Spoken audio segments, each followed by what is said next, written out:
Hey guys, J-Man here, welcome to my video. In my last video we took a look at the best Japanese mini albums and EPs of 2016. This time we will continue with my favorite full-length albums. Like always, this list is based on my personal opinion and shouldn't be seen as an ultimate list. I know everyone likes different music, but I'm pretty confident that fans of rock and metal music will find at least some new favorites among this selection. To avoid ranking discussions, I will present this list in alphabetical order. Enough talk for now, let's jump right into the list after the intro.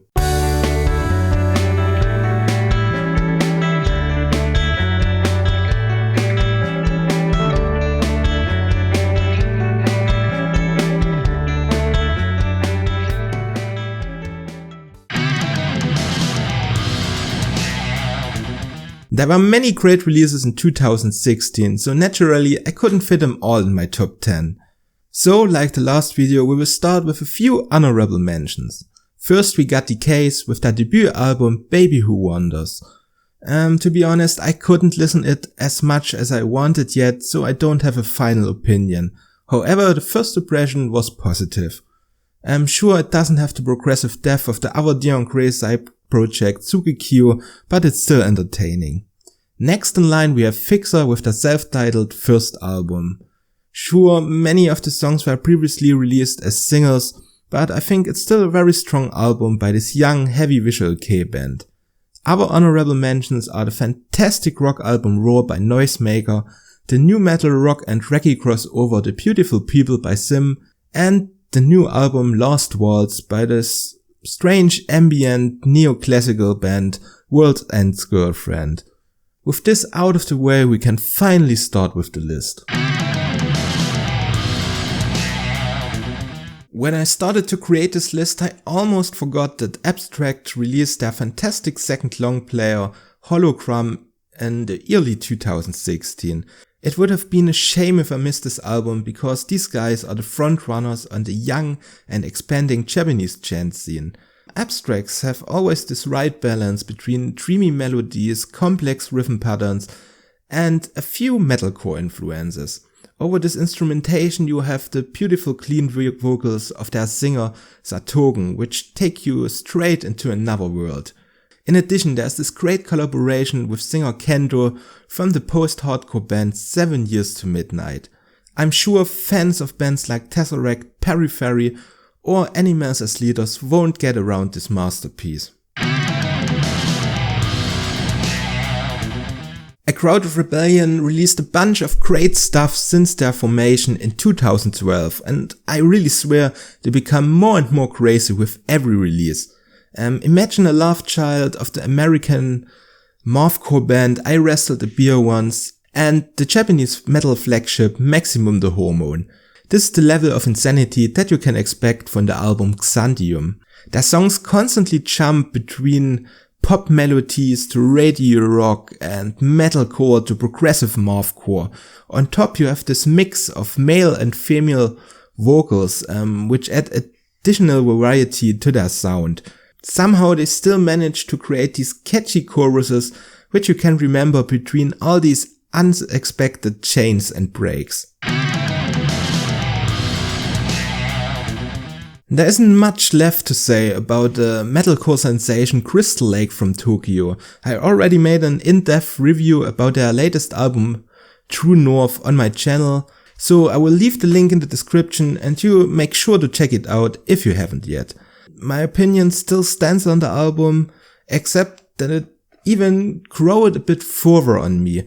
Sure, I still wouldn't say that the album is on the same level as their masterpiece Design, but the songs like Hatred, Omega and the title track show the band from their strongest side.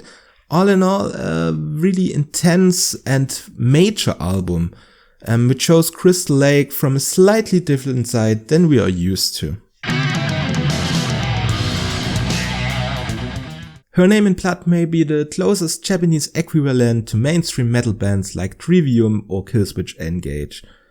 Their mix of alternative rock, metalcore and references to classic bands like Metallica is pretty heavy but still accessible for the average metal listener. Tracks like Free Me or Last Day show a great sense for memorable songwriting and have the potential to become scene hits. The most outstanding element may be the voice of their singer, Ikepi, which differs a lot from the usual metalcore singers from Japan. I would say it's no wonder that Her Name in Blood became one of the most popular scene bands from Japan.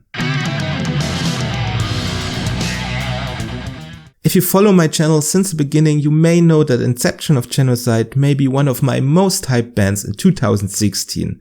Their debut, Inception from 2015, with hits like Abuse, where was a really great deathcore release, but this time they aimed for even higher goals.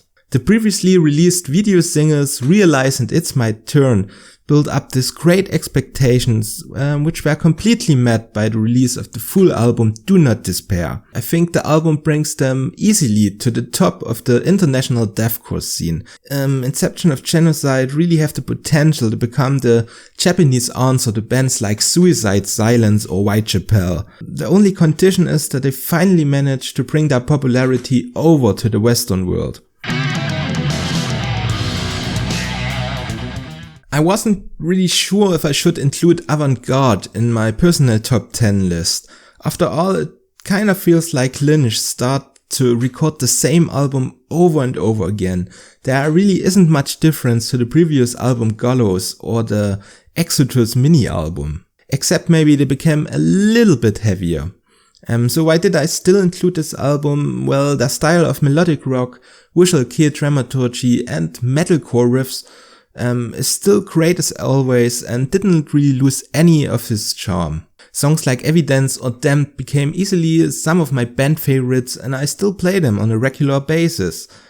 However, I feel like Lynch can't go on like this forever. I really think it's time to mix things up a little bit or they become too predictable and repetitive. However, for this album, their style still works. To be honest, bands like Men with a Mission are usually too superficial for my taste. Their pop rock is clearly aimed at the mainstream audience and their success, especially in the Oricon charts, proves them right. However, I caught myself listening to The World's on Fire over and over again. Men with a Mission know exactly how to create infectious earworms like the catchy opener Survivor or the crossover influenced Out of Control. The World's on Fire is a very well written party album and I'm completely fine with it. I think not every album has to be complex and sometimes you need simple music like this to relax and having a good time. YAMINABE was one of the biggest surprises for me in 2016 and I'm really happy that I came across this album. I didn't hear about Soko ni Naru before and they kinda remind me of a light version of Ling Toshite SIGURE.